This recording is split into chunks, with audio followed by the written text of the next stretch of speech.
Mark, you are not a retired physician, are you? You still practice? Yeah, actually, I'm not practicing medicine currently.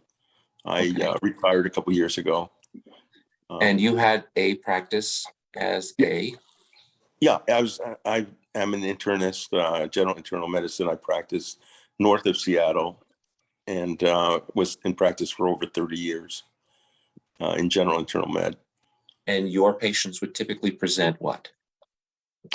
Well, I had the full gamut of patients, so of areas that patients came in for problems, including cardiac, pulmonary, uh, GI disorders, upper respiratory problems, uh, obstructive lung disease, and a number of them had depression. These days, everybody goes to the primary for depression. And then I also had a significant number of people with pain and joint issues and headache, migraine. And I picked up a fair number of fibromyalgia patients as well.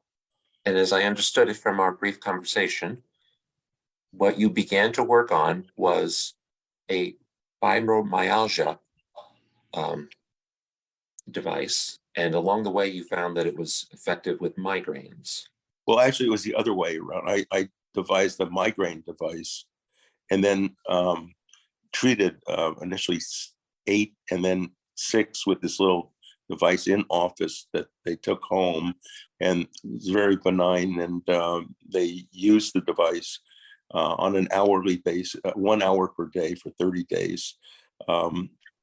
And to just jump backwards is in terms of understanding the problem of migraine, I looked at the cause and came up with the concept with a hypothesis that migraine is really due to rapid heat loss through the glabrous tissue or through the palm, sole, and forehead as the major transfer of heat, and that people who are susceptible to migraine genetically, predispositionally, when they suffer a rapid loss of heat, that triggers the mechanisms through their palm nerves to the C fibers, which are small nerves that sense warm and cold in the palms, and they connect to the autonomic sympathetic system and travel to the brain, to the hypothalamus,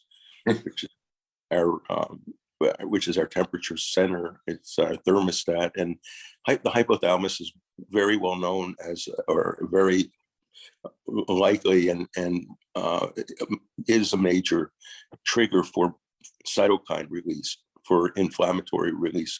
And we know that migraines are an inflammatory disease, and the hypothalamus, in picking up this loss of cool signals, the cytokines, one of the cytokines, TNF, which is a major cause of the migraine, also triggers CGRP release from the trigeminal. And so we get a combination of the interleukins, the TNF, and the CGRP combining and triggering that migraine problem. And so then the question is, okay, how do you go from heat loss to migraine solution?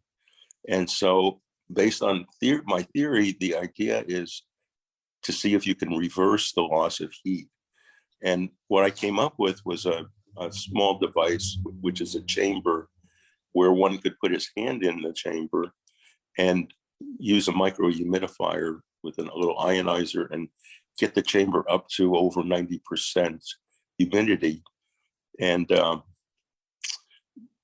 once you have that high gradient, that high level of humidity, the hand that sweats and has insensible loss really has nowhere to go. The sweat and fluids have nowhere to go out. And so heat is retained, essentially. Water is retained, heat is retained. And then these damaged little warm sensitive C fibers sense that heat is retained. Mark, if you say I went ahead and put up the rendering from a year and a half ago, I have your deck as well. Maybe you could, I'm not sure if you want to take us through a little bit of the science here. or can, if you want to talk about the device. But I will say two things. One, my friend just got me these compression gloves for my circulation, and I just put them on when you started talking about heat loss and all of these things and how it affects the rest of the body. So thanks for that reminder. Second, I was amused to watch the faces as you spoke, and the one nodding most fervently was Dr. Carr. Well, why don't you take yourself off mute, Sue? Yeah, I find this very interesting. It's kind of like right up my alley. I have an undergrad in psychology, and I love synapses, and I think that, you know, I just find this very interesting. But I think the pituitary gland and the hypothyroid that does cause temperature ups and downs is so valid, and I thank you for what you're doing. I have seen in my history as a retail pharmacist and hospital pharmacist, thousands and thousands of cases of migraines, especially in women, and nothing seems to work. So I like this concept of non-drug therapy. Melissa, you have your hand up. I'm wondering because you have an insight or a migraine. No, well, I worked in targeted temperature management for neurological injury. I also had trigeminal neuralgia, which is called suicide's disease. If anybody's had that, it's when your nerve endings are exposed because the myelin sheath is not regenerating itself to protect the nerve endings, and you get electric shocks in your face, or some people get different things. Mine was 10 to 10 pain scale after a car wreck. And it took a while, but it was cold. It was the cold induces it. The cold temperatures outside induces it. And then the wind, anything that touches your face, the wind, you can't talk, you can't move your face when it gets to that level. And so I had surgery from it. But what was interesting was the only thing that would calm it, other than long-term steroids, was heat. Covering my face completely and putting a heating pad and not letting wind or anything expose it. So I'm a very firm believer from my work in capital equipment on targeted temperature management, particularly with magnesium. If you can sublingual magnesium or injections of magnesium, and making sure that your magnesium is on par. And I wrote a paper with this with Tariq Janjua. I was able to get off all medications completely by taking sublingual magnesium for $5 a month. And so I think that combined with heat therapy is a fantastic idea. Hey, Mark, I told you this was a friendly audience. Yeah. So, but then again, I haven't had Nick Anderson speak yet about the viability of your reimbursement plan if you have one. So, you know, we'll see. Okay.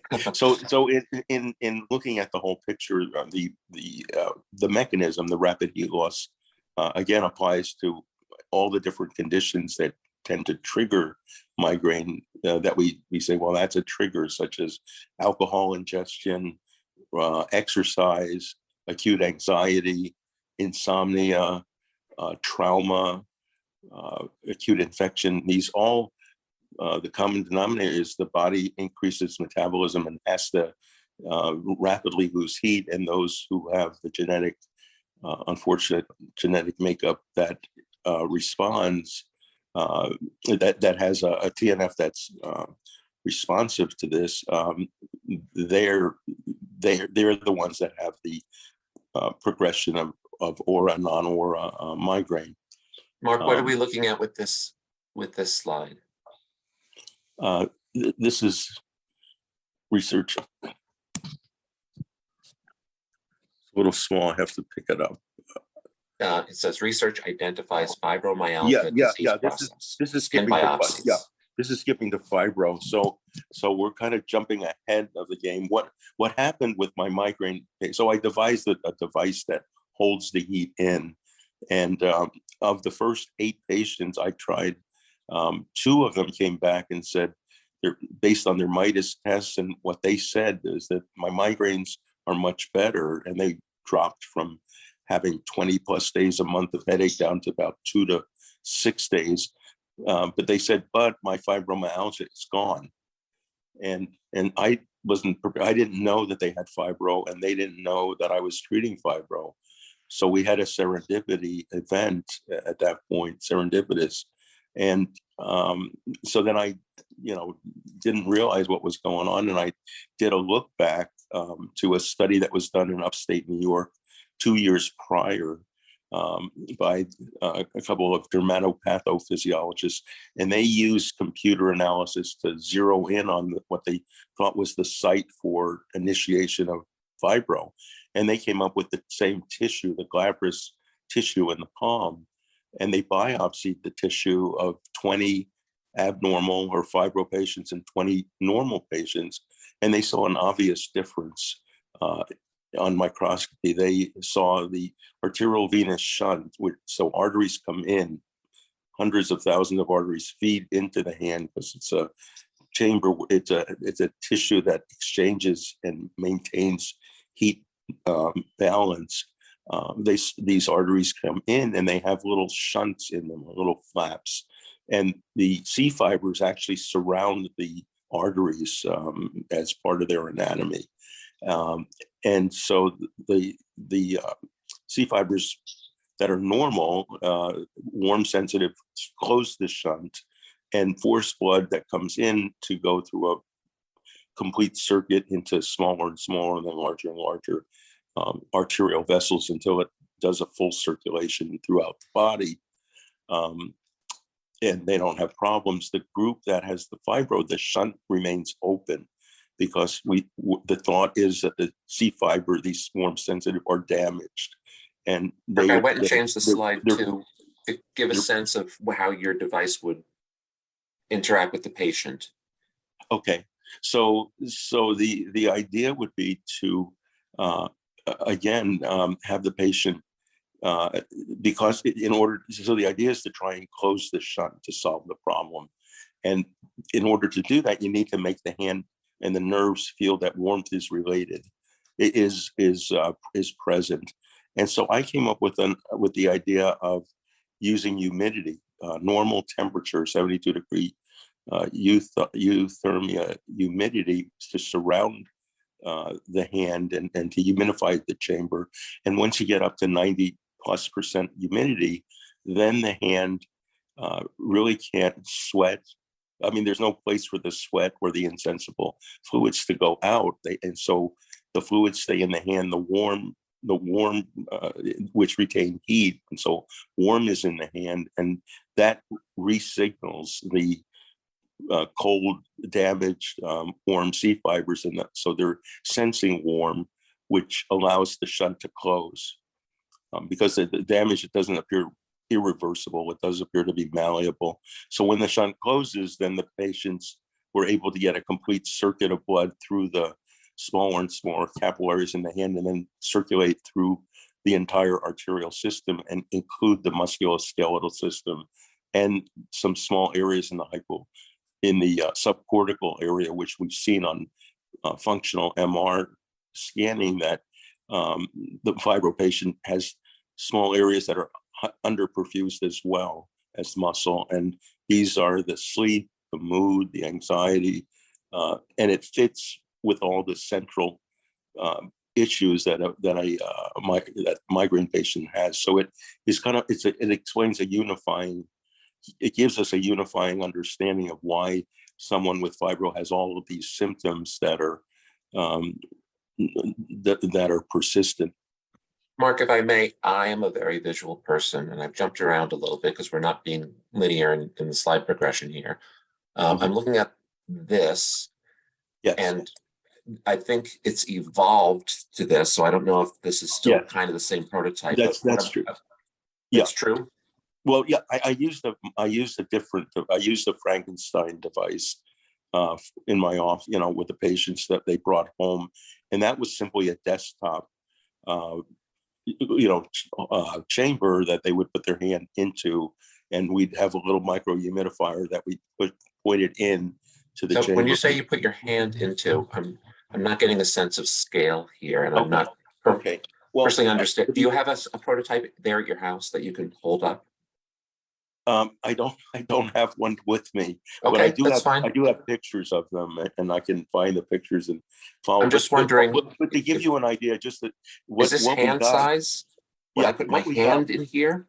Yes. What my we entire got hand would go in there. So what we actually used is a chewy chinchilla box,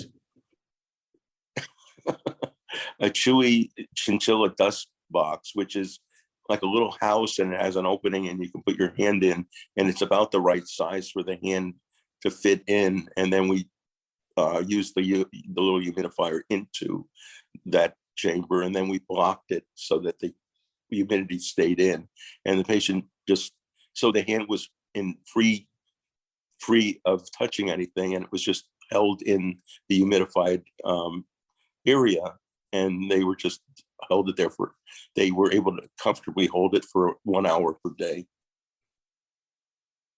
Is that the treatment duration is 1 hour a day?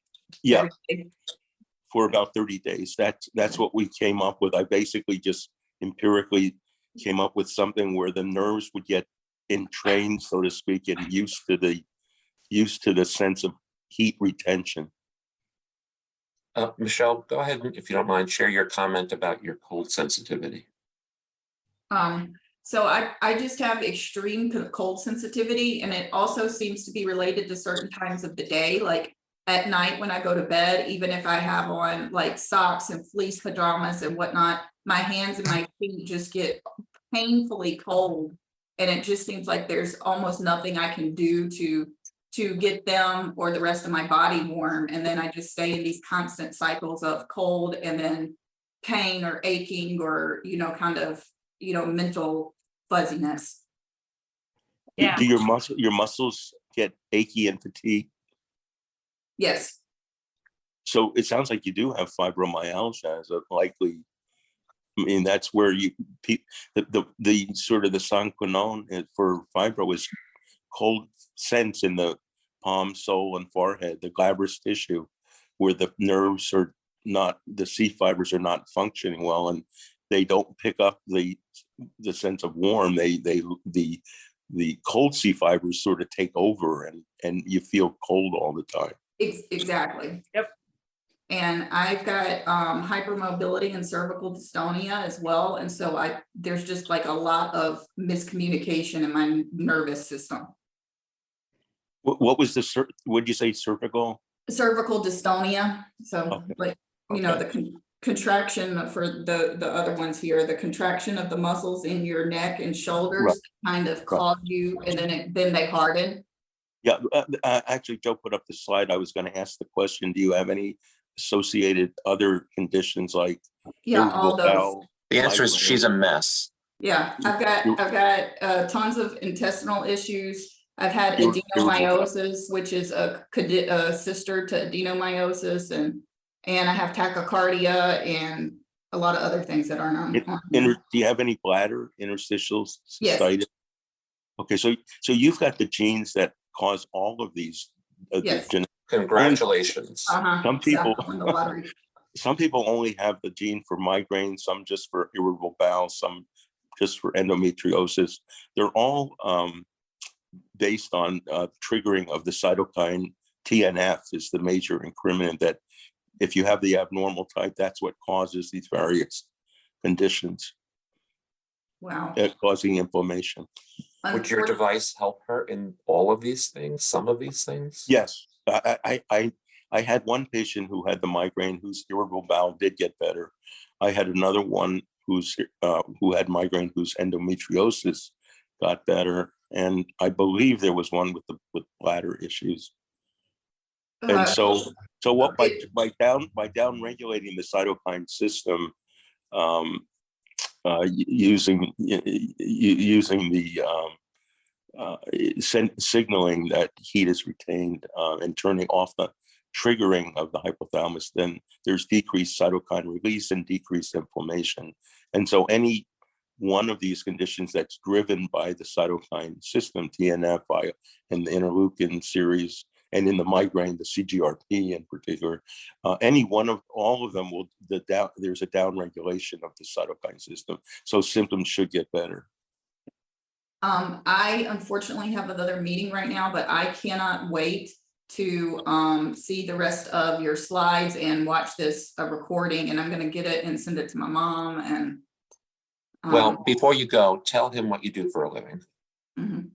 I own a regulatory medical device consulting business, and we help people such as yourself get things that are in early stage innovation through the FDA and other regulatory agencies. So I would be very personally invested in making sure that this was successful.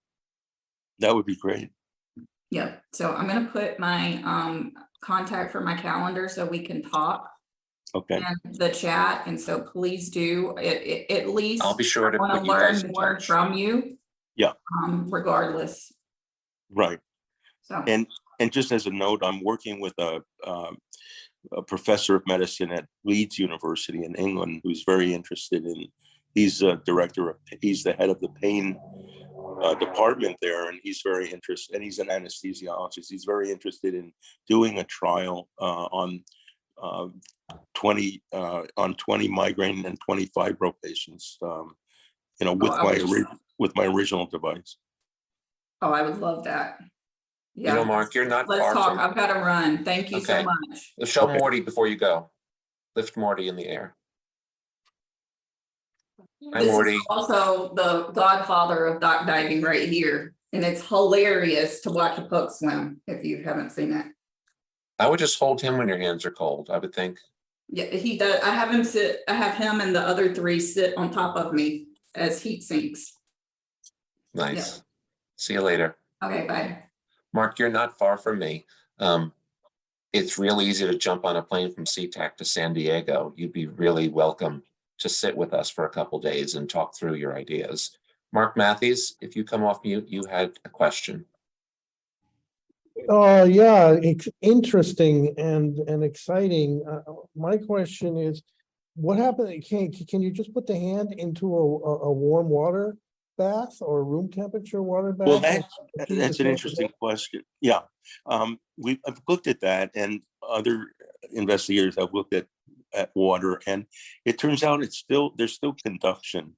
The water itself, assuming that it's cooler than your hand, you're going to lose heat into the water itself. Well, what happens if you bring up the water to, let's say, body temperature? It's a body temp. It would still be higher temperature of the hand, and then would go in. The water would need to be, pretty much.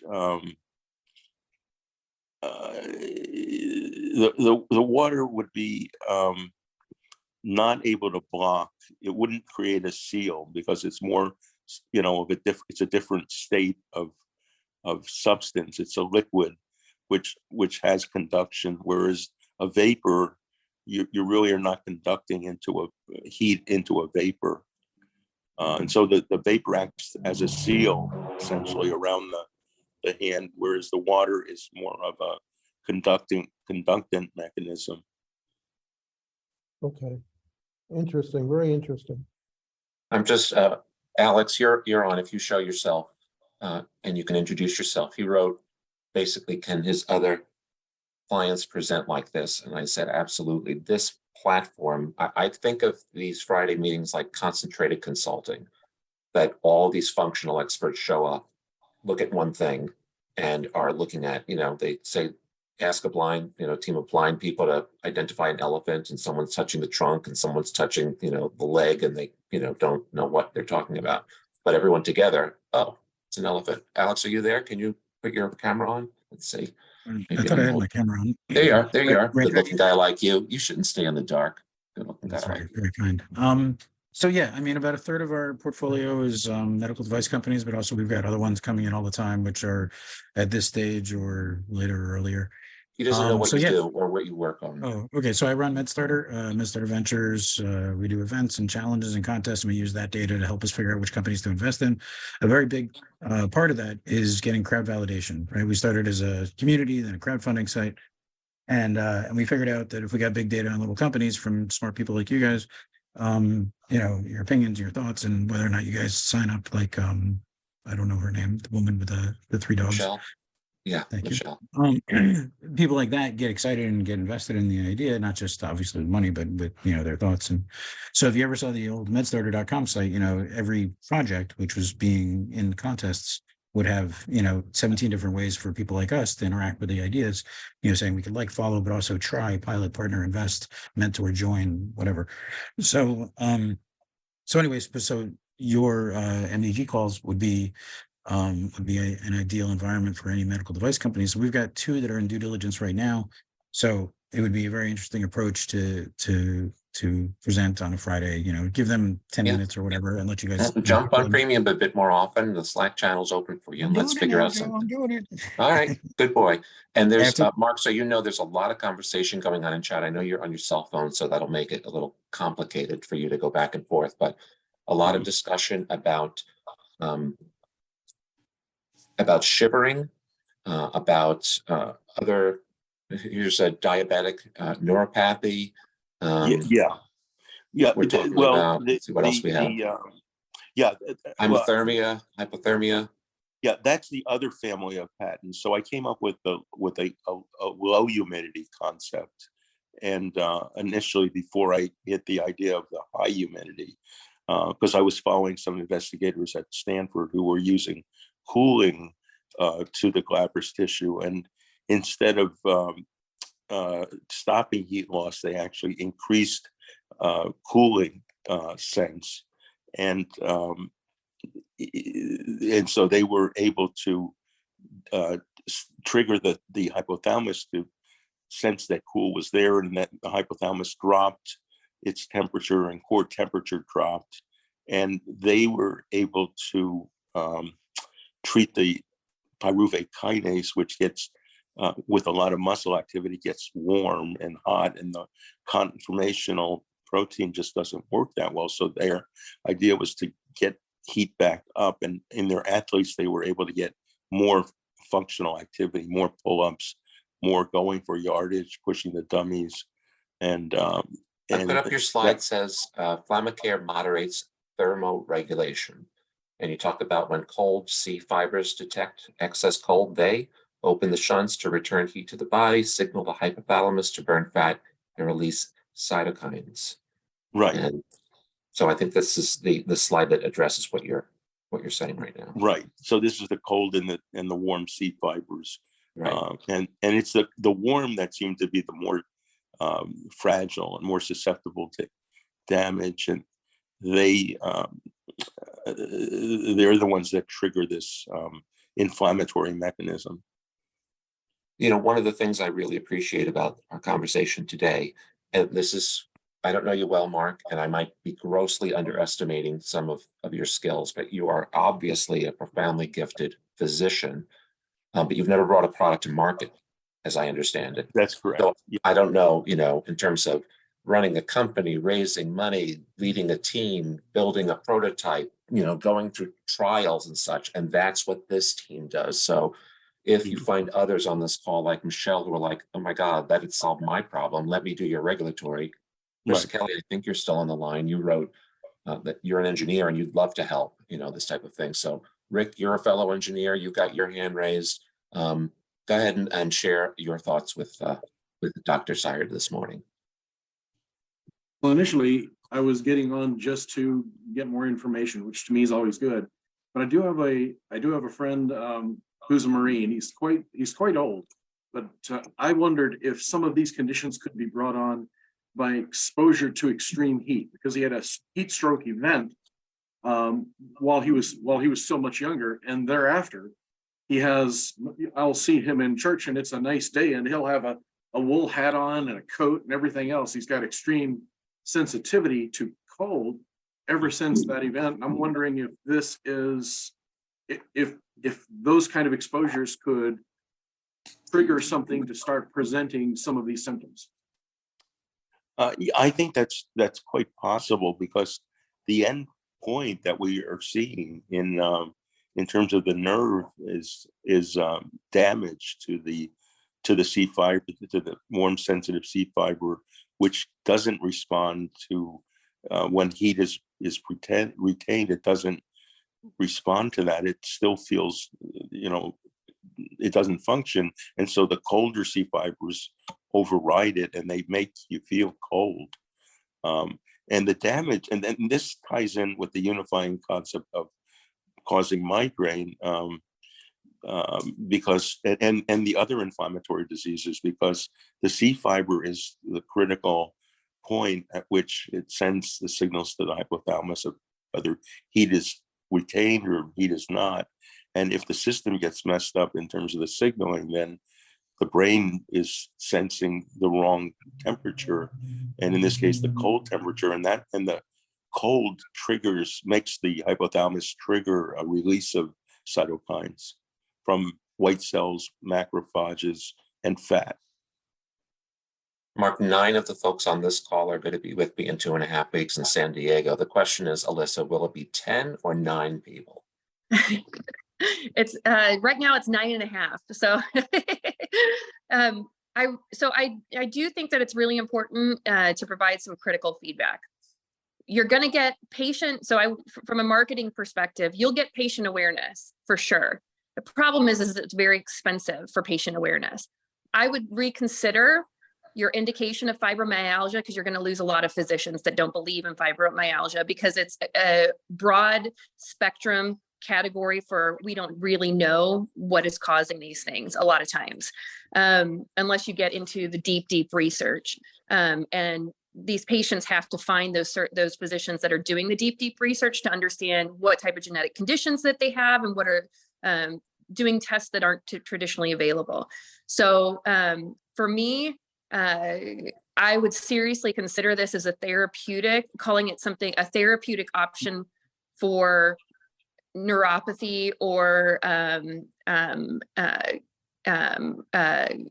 don't know, but I would hesitate to start with fibromyalgia, and I would hesitate to start with migraines, because it limits the availability of where this could be utilized, if that makes sense. Well, I mean, there is a compelling need for the fibro patient. There's 10 million of them in the US, and they all have an unmet need, and they're all in pain.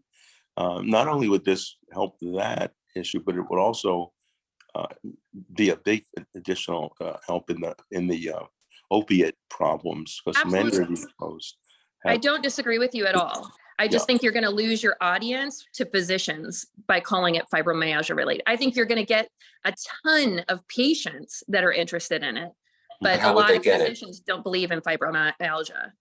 That's something still. I remember 20 years ago, I worked with a gal who said that she had fibromyalgia, and I was like, "What's that?" And she attempted to explain it to me, and then I would read about it and be like, "Yeah, I don't know about this." But you're a doctor and you see this condition. So what is the debate in the medical community about whether fibromyalgia is a thing?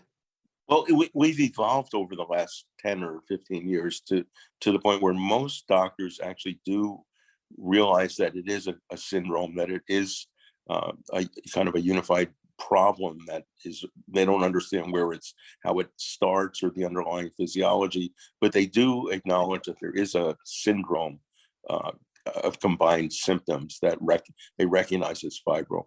The controversy comes in when the doctors are looking at the triggering, where is the disease located and what triggers it. And so in the fibro camp, there's two camps. One is the central sensitization group, and they think that the brain is abnormal and sets up all these misfirings and senses of pain and organ areas of problems. The other is the peripheral concept, which really makes more sense, because it gives you an idea how specifically the low muscle flow and the increased lactic acid and the cytokines coming to the rescue, and the arteries shunting the blood away from the muscle because they're not sensing the warmth.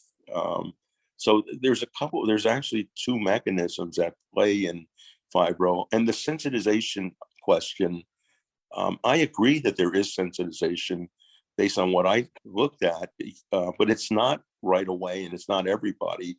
It's the brain over time becomes inured from these chronic pain signals that are being sent to it, and eventually it sets up a circuitous sort of a pathway that's fixed in the brain, and the neurologists are familiar with central sensitization of a whole bunch of different disorders that happen, but they take quite a long time to develop.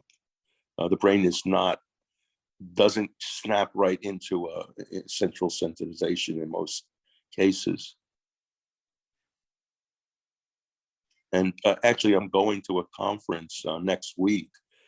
This is being held in Vienna, and the title of the conference is Controversies in Fibromyalgia. I mean, the biggest issue is there's no objective test for it, and people think that they're malingering and what have you. But anyway. Mark, you are Yeah. back with pardon me, Mark Matthews with another comment. Yes, I assume we're sort of under NDA in this group in a certain fashion. That's not true, Mark. This is a broadcast that is shared online afterward. Okay, then let me word it a little differently. On the centralization and peripheral question, I don't think you can change anything centrally without changing the peripheral and vice versa. I think they're inherently linked. And I also think that as an alternative mechanism of what you may be doing is you may be influencing through your therapeutic approach the regulatory mechanism that's going on here, and that may be as important as the sort of physical explanation of the shunts. Just a suggestion. I'm sorry, I'm missing the point that you're making. Well, what you're doing is you're treating the hand and you're changing the environment of the hand, and so inherently what's going to happen is the body is going to react to that, and so you're influencing the regulatory mechanisms that are happening in the brain in the NTS, and so that may be as responsible for the effect as the shunts. That's what I'm suggesting. Mm-hmm. Okay. And we know that the hypothalamus secretes cytokines, and several other tissues trigger cytokines. Correct. We need to take a quick Nick Anderson break. Who we got there, Nikki? Who was there? We can't hear you, Nick.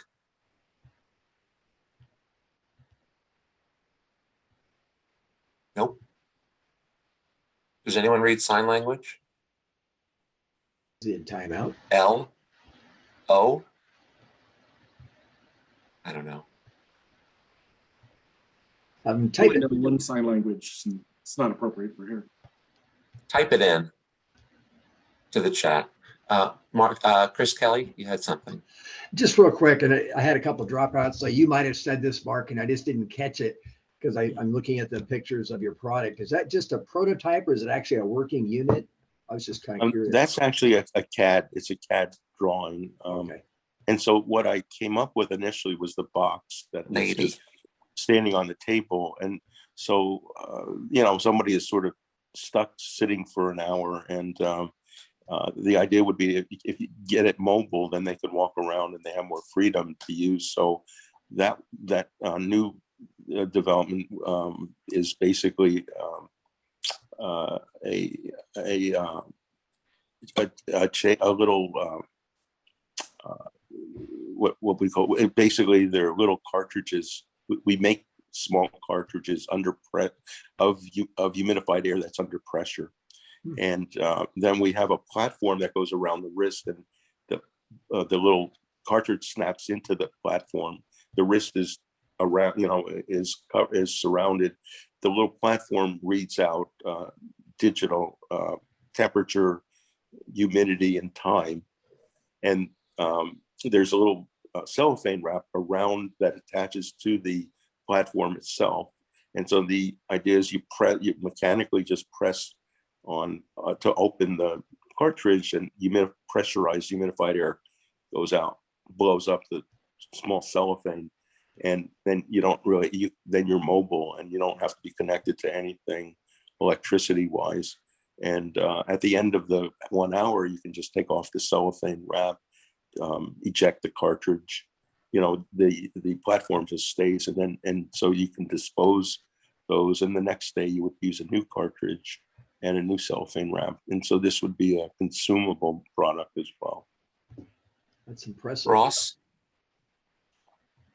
Yeah, this is interesting stuff, Mark. And my current role is helping to lead a company that does a research platform for quality and regulatory. But I'm going to comment from my past life, where I used to lead a consulting company that was helping to understand the market demand for medical devices. And I worked with a couple companies doing transcranial magnetic stimulation for migraines, TMS. And one of the challenges, kind of echoing whoever it was, maybe Alyssa or someone was talking about the challenges of where do you go with this. One of the things we always wanted our clients to do was to find the perfect patient, the one where the maximum benefit was delivered, that the diagnostic workup was the most direct and clear. Because in these spaces like fibromyalgia and migraines, they're multifactorial. Sometimes fibromyalgia, I think, is a diagnosis of exclusion, right, which is tough to deal with. So are you thinking that this will be a prescribed therapy with clinical evidence and FDA regulation, or is this a OTC self-selected thing, one of many things that people with migraines might try? Both, actually. So in other words, I see it as a patient-driven, home device that they can get on, the internet and that they don't really need much instruction because it's pretty simple to use. Same time, we would like to have an IRB directed, more formal study for each of the two conditions to show, further efficacy impact. And I did have some slides that I sent to Joe, and it shows big changes on a bar graph of patients before and how many migraines they had, and then after after the 30 days. And it's striking how impactful it is. And the other thing is that it's very benign. In other words, we're just using humidified air. It's natural substance, and the hand doesn't touch anything else. It's very hands free, and so there's no other interaction with any substance. It's very clean, and so there was no side effect, no adverse effects of any kind. So we think it's a low bar for regulatory, and we would like to get the study, whether we use the new device or the Frankenstein model, to show formal efficacy. But then I think that we're really more naturally direct-to-consumer product. Yeah, I mean, it is clearly innocuous to try. And I'm sure there's experts on here that can speak more to the trade-offs. But then you get into the challenge of, well, are there two models? Are there the prescription model and the over-the-counter model? And, if you're going to try and go with clinical evidence and get reimbursement, do those kinds of things, how do you distinguish that from the OTC? Well, yeah, I don't think we'd want to go in. I mean, all we want is to show efficacy, for the patient, for the medical community and for the patient, and to prove efficacy, but then go direct to consumer if we can get a class 1 approval. Ross, you'd be pleased to know that the president of Alpha Stim is coming to 10X. So you'll have a lot to talk about. Very fun. Very fun. Michelle had to come back. Yeah. And she has another I comment. hurried my other meeting so I could catch the end of this. But I had put in the chat just right before Ross said it about your OTC, the success of an OTC product will likely be on how you word your indication. And if you're trying to say that it's specific to fibromyalgia or migraines versus for general pain or inflammation, could be a very different conversation with the FDA. Right. And we've gone kind of over that issue, how much of a claim, what kind of claims and how much claim can we make? If I may, a quick commercial. a number of people have now asked me for your contact information, so I put it on the screen there. If Oh, everyone okay. can see, there's his phone and his email. And Mark, it Thank seems you, you've made Joe. a few new friends here today. Okay, Thanks, that sounds great. Chris, would you comment? You had a number of quick things you said in your note there. What Oh, did you- I didn't want to dive into all the engineering stuff, but Yeah, it's boring. Nobody cares. I gave a talk a while ago about risk. And so we've helped companies with different types of products that either they had to be under pressure or temperature. And I just was thinking about, just from a risk perspective, trying to make sure that nothing happened down the road that would cause a problem for a patient or for you, just because something's either under pressure or maybe temperature control. And so just to get ahead of the risk in that, it's just purely engineering side. So I would love to chat with you later about that. Right, right. And it is an engineering issue, that to how much pressure and how much water vapor and how filling of the cellophane. Right, especially since it's at home use. It's not a controlled setting, so you don't want any surprises. Right. Thanks, Joe. You bet. Anyone else with a comment for Mark? I'm going to try to convince him to come to our meeting so you can all follow up with him in person. I don't know how successful I'll be, but I'm going to give it a good try. Got to be there, Mark. Well, I've got the conference on controversy and fibromyalgia, which actually is over on April 2nd. And That it's in gives you the plenty of time to get down to San Diego. We start on the 11th. You can even walk there in that amount of time. Well, believe it or not, I've moved out of the, Oh, right. You're in Seattle- Belize. Seattle eventually got to me. You're in Belize right now. Yeah, I forgot. yeah. I think it would take longer than 9 days to walk from there. Yeah, well, plus the water. I couldn't do the water. Rick, you had more? Yeah, it was just and maybe repeating something, but I just wanted to make sure. I've been listening to the presentation, really love what I hear. As soon as this thing is out on YouTube in a couple of weeks, I'm going to send it to my friend in the Marines. But from what Alyssa was saying about marketing, and from some of the hints you've been getting from Joe, one of the things, as you move this out, one of the things I'd really work on is just the wording of how it's presented, some of the way you're going to present it to doctors. Right. My field is that boring engineering field, okay? But it's the way you present it, no matter the way you present something, no matter what's going on, is just really, really important. Yesterday, I was going through a detailed discussion of how to deal with a tolerancing issue. And I realized with my client, I wasn't getting across. So I just tried a new tack, same facts, different words. And I realized that I had not been describing it very well to him. And the second tack just nailed it, able to get across. So the people that I go to are people like Joe, who help me figure out what my words are going to mean to other people's ears. And that's going to be really important, because with a lot of folks, you're going to be making a first impression. And you know what they say about first impressions, you never get that second chance. Yeah. This could alleviate so much pain.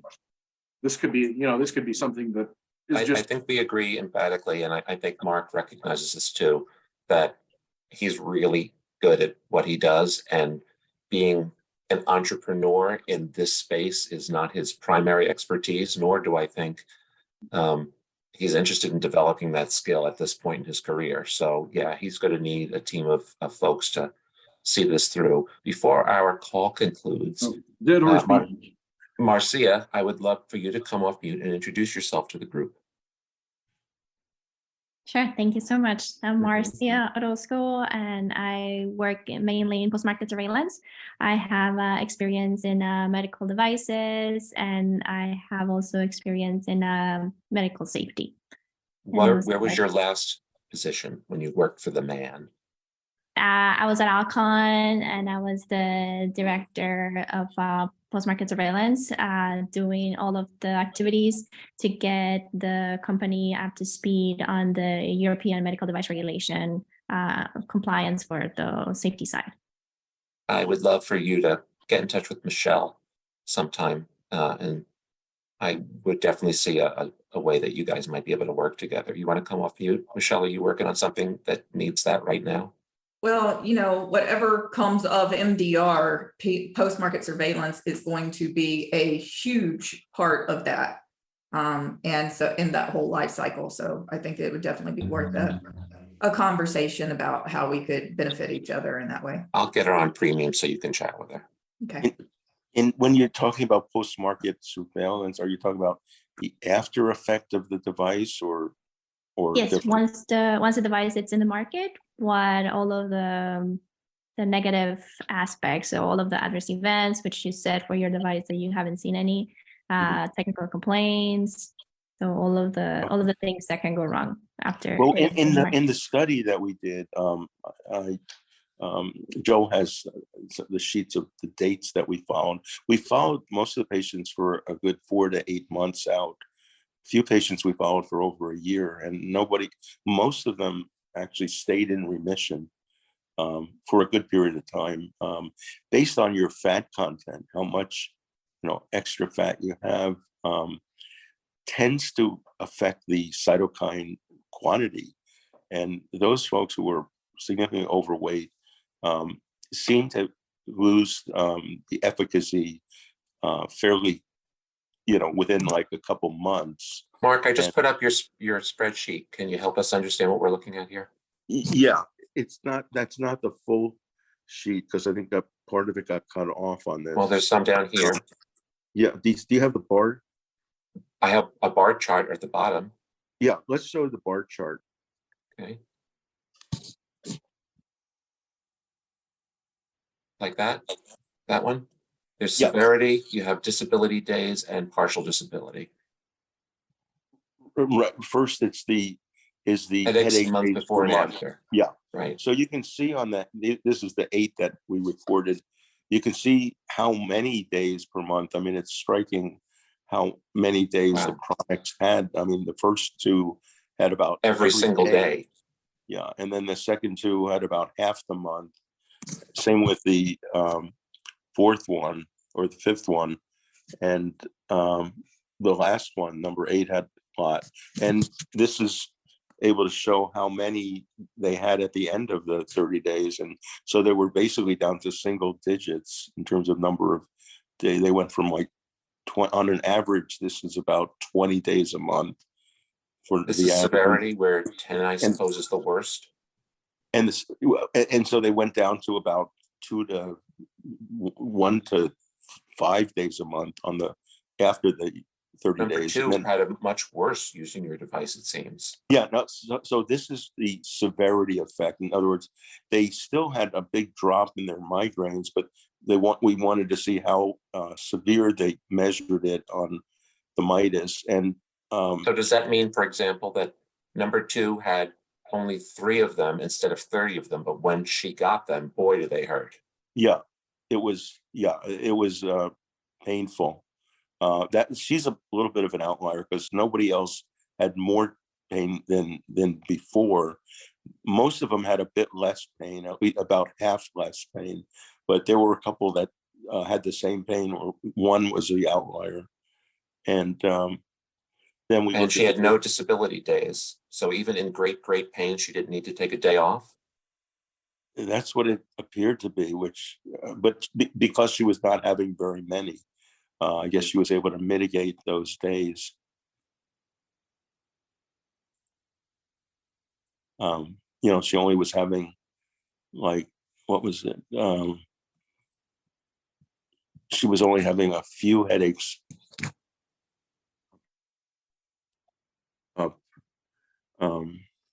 She was only having a few headache days in the month.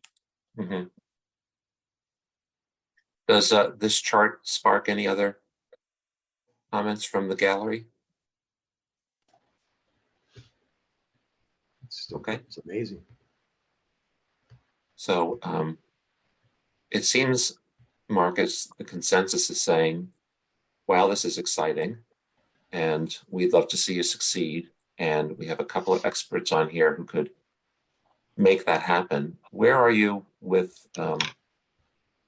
making this a reality. Now, you shared Well, with me privately that you are retired, you have found a very sunny place to live, and that you are not interested in spending the next decade helming a company and doing all of the things. Are you looking to sell your patent? Are you looking to find a partner of some kind? Tell us what's next. Okay.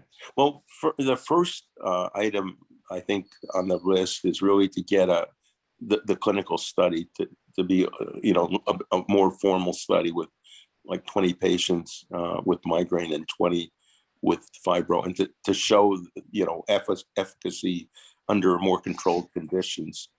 Once I have that and it's we're able to publish and get a good response, I'm open to a company that would be interested in development and licensure or sale. I'm really not in the age group that wants to go the distance, the full distance, wants to go through the marathon and get it all the way to the fine, shiny final piece. And so I'm looking for someone who wants to potentially, monetize on a milestone basis or a license basis. And that would be my best. Well, I've given everyone your contact information, and I'm sure you'll have some conversations. I know you're in another continent far away, but it's actually the same. It's pretty much the same continent. Well, you're still in the Americas. I'll give you that. Yeah, still in and it's Central America. It's not South America. So maybe you'll take a trip north and see us in person. I don't know. I'll follow up with you on that. Okay. Next week, Basile is returning. Mr. Accra will entertain us with stories of woe in the European Union. And I can't wait. I know, and he never disappoints. So I'll see you all the same bat time, same bat channel next week. And for those of you I get to see in person, just, recognize that you need to leave a little bit of room for ice cream on Wednesday. That'll be good. All right, folks. See you soon. Thanks, Joe. Thanks Good weekend, everyone. You got it. Thank you.